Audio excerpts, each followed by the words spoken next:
morning, everyone. Good evening, good afternoon. I am Sharanda. If you are new, thank you so much for tuning in. I hope that you stay. If you are returning, thank you so much for returning. All right. Today, I want to talk about a message that God gave me on September the 29th. Okay. September the 29th, and He wants me to talk to you all about church hurts. Okay. Church hurts. All right. Do not click off this video. I know some of you all that may be experiencing church hurt do not want to address that church hurt. You know, you want to stay wallowing in that church hurt, but God is saying let it go. All right, just let it go. I don't know how many of you all have experienced church hurt before, but it is past time for you all to let it go. Okay. You can't hold on to that no matter what it was. Okay. If you don't want to ever go to church ever again, that means that you got some church hurt. Something has happened. All right.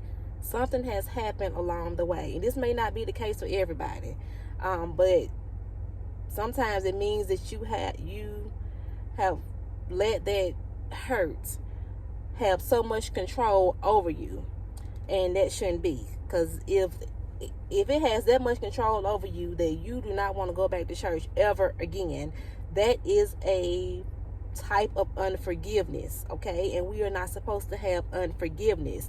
That person that caused the church hurt, or persons, are human just like you. They are entitled to hurt you, just like you are entitled to hurt someone. And it may not have been intentional, but we are all capable of causing hurt because we are human, right? We are human. And even if it was intentional, that person is still human and still need help in that area. God needs to help them, so they won't cause that church hurt on someone else. And we hold people in church leadership much higher because they are in leadership, but they are human just like you. They make mistakes. They say things they should not say. They do things they should not do, but they are still human. All right? They are still human just like you. You make mistakes, say things you shouldn't say, and do things that you should not do. Okay? So, you might be saying, well, they should know better because they're in leadership. Well, you should know better too. All right?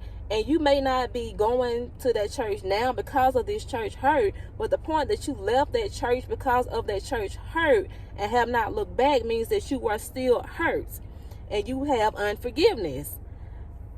I don't want nothing to do with them folks. They know they was wrong for how they treated me. Let that stuff go. Let it go, okay? Let it go. Or you have not been back to any church at all because of the church hurt you experienced. Like you just absolutely refuse to go to any church at all, okay? And no, I don't know what happened. And yes, I do know that every church member, every church, every person on the church leadership is not on the up and up. But there is no perfect church. Here we go with the word perfect again, okay? I did a message about that. Go back and watch that. We get into our minds that church is supposed to be perfect. So as soon as something happens, no, I'm not going back. They didn't treat me right. Who are you that you can't be hurt? Jesus was hurt also on the cross, when he was nailed to the cross. He's hurt now, looking down on us with all this unforgiveness in our heart. Okay? We have to learn how to pray for people that hurt us. Pray that they see the hurt that they caused and correct it, whether it's in church or not. Well, Sharanda, you don't understand what they did. It was so bad. Just let it go. Let it go. Drop it. Okay? Take it to the Lord and leave it there, okay? They didn't acknowledge me. They didn't help me. They didn't call me to check on me. So what? Okay? Pray about it. Pray about it and let God handle all of that. Get that all Get it all off your heart, okay? Everybody has something they have to learn and work on. Even the people in the church, okay? There are a lot of churches that need to learn how to be more loving and kind to their members, okay? Every church ain't right, but don't let that stop you from going to church.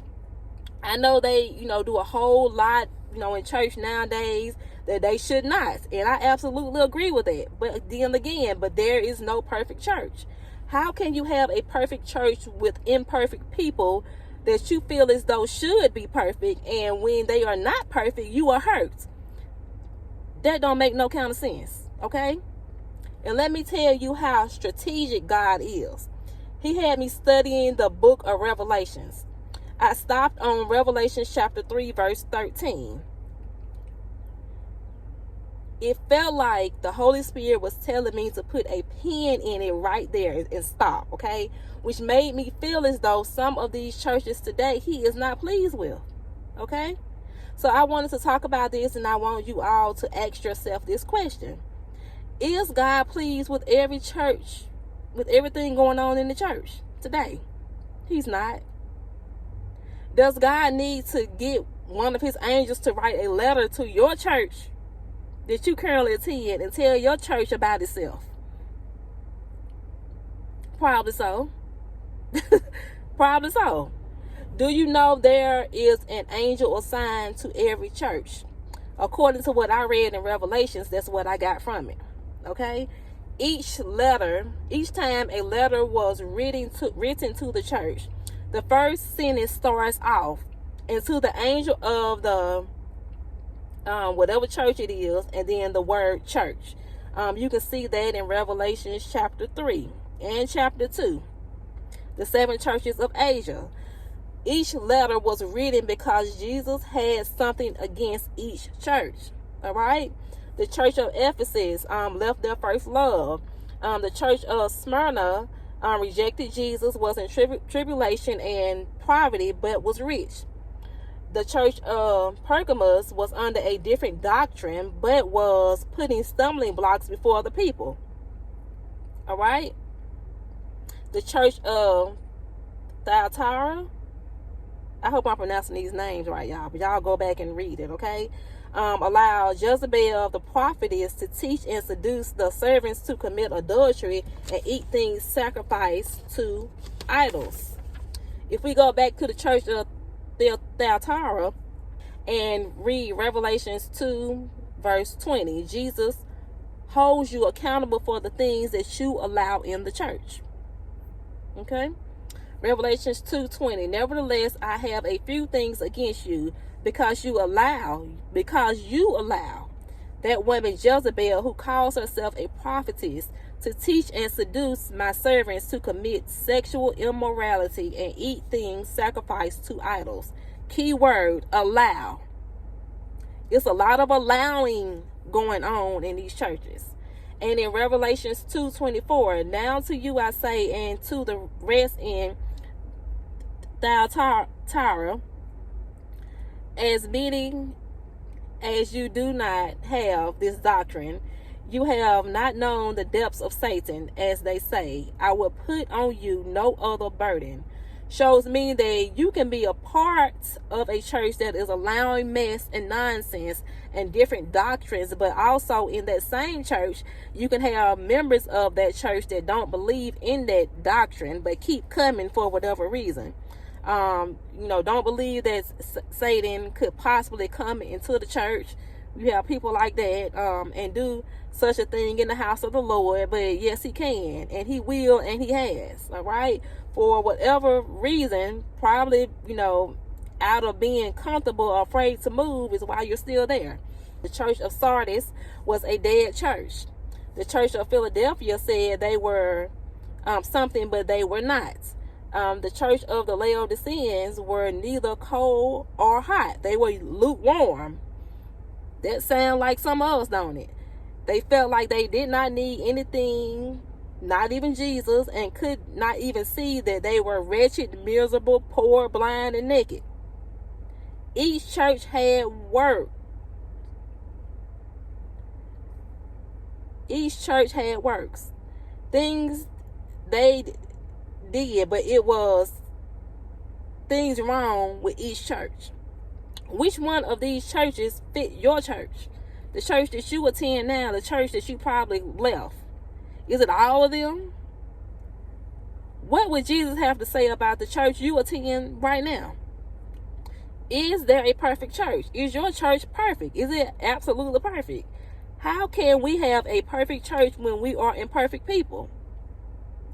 It was something wrong with every one of these churches. And I strongly believe God allowed this to be in the Bible so we can see for ourselves that there is no perfect church. So we can stop searching for one.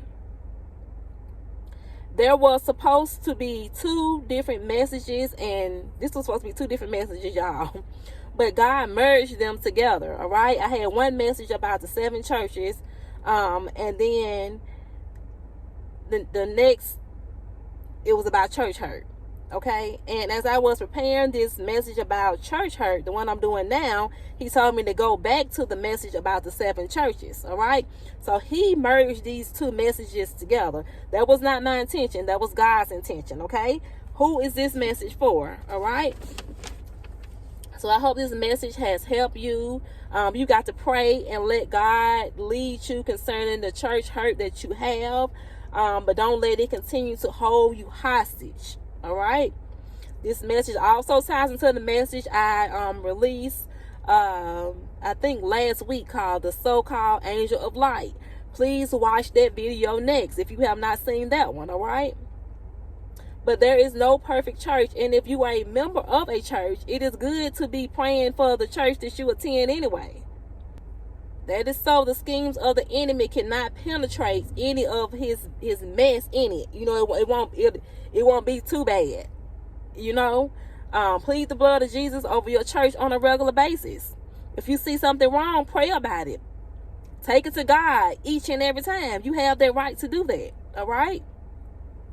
You know, you pray for everything else. Pray for the church that you attend. All right.